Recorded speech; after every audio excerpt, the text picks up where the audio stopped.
મૂકવાના છે અને ખાસ કરીને ઋણ સ્વીકાર અને આપ સૌનું અભિવાદન કરતા આનંદ થાય કે આજે આ ખેસ પહેરીને જે ગૌરવની લાગણી થાય છે, જે ગૌરવની અનુભૂતિ થાય છે, ને હું મારી જાતને નસીબદાર સમજુ છું કે હું એ પાર્ટીની કાર્યકર્તા છું કે જેણે આજે ઇતિહાસ એવો પ્રસ્થાપિત કરી દીધો છે જે ભૂતકાળમાં કોઈને કલ્પના નહોતી.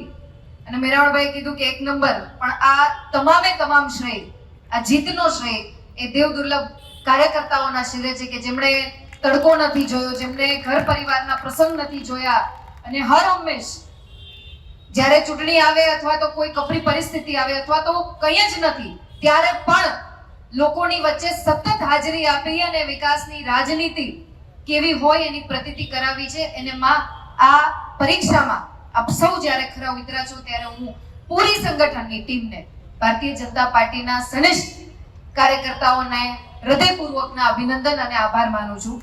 હું પૂરી કરીશ કે આજનો આ દિવસ આપણા બધા માટે વિજયનો, ઉત્સાહનો, ઉમંગનો દિવસ, પણ આવતીકાલથી જ્યારે આ ખેસની સાથે જવાબદારીનું વહન કરીએ ત્યારે દરેક ક્ષેત્રમાં, ચાહે આરોગ્યની વાત હોય, ચાહે સરકારી યોજનાઓની વાત હોય, ચાહે શિક્ષણની વાત હોય, ચાહે વિકાસના કામોને વેગ આપવાની વાત હોય, ચાહે છેવાડાના માનવી સુધી પહોંચવાની વાત હોય, દરેક સમાજને કેન્દ્ર સ્થાનમાં રાખી અને વિકાસને આગળ ધપાવવાની વાત હોય ત્યારે મહાનગરનો આપણો વિકાસ અવિરત ગતિથી આ જ રીતના આગળ વધતો રહેશે. એ જ ખાતરી આપ અહીં બિરાજમાન જેટલા પણ ઉમેદવાર છે કે કોર્પોરેટર્સ છે એમની ખાતરી સાથે હું મારી વાતને પૂરી કરું છું. આવતીકાલે અર્લી મોર્નિંગમાં 9:30 વાગે કેબિનેટ છે ત્યારે આપ સૌના આશીર્વાદ મારે ભૂપેન્દ્રભાઈ પટેલ સાહેબ સુધી પણ પહોંચાડવાના છે અને ખૂબ ગૌરવ સાથે હું કહીશ કે મારા જામનગર મહાનગર 1 વોર્ડને બાદ કરતા મુંહતોડ જવાબ સાથે ભારતીય જનતા પાર્ટીના તમામ ઉમેદવાર અને અત્યારના કોર્પોરેટર્સને જે વિજય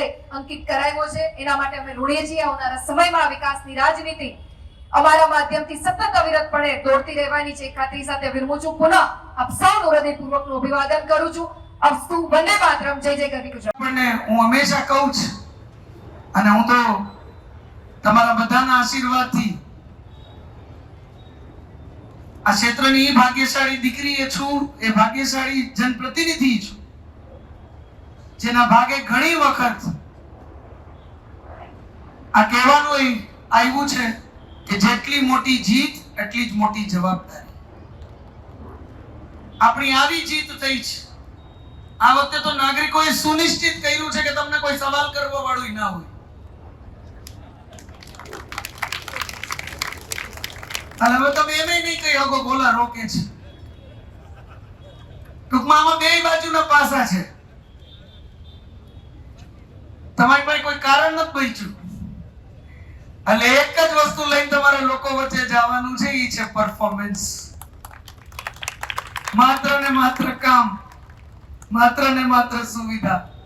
કારણ કે એ પ્રકારે જડમૂળથી નકારાત્મક રાજનીતિ, નેગેટિવ પ્રચાર, ખોટી વિરોધની વાત કરતા સર્વે વિપક્ષોને મજબૂત જાકારો જામનગર શહેરના અને જિલ્લાના નાગરિકોએ આપ્યો છે.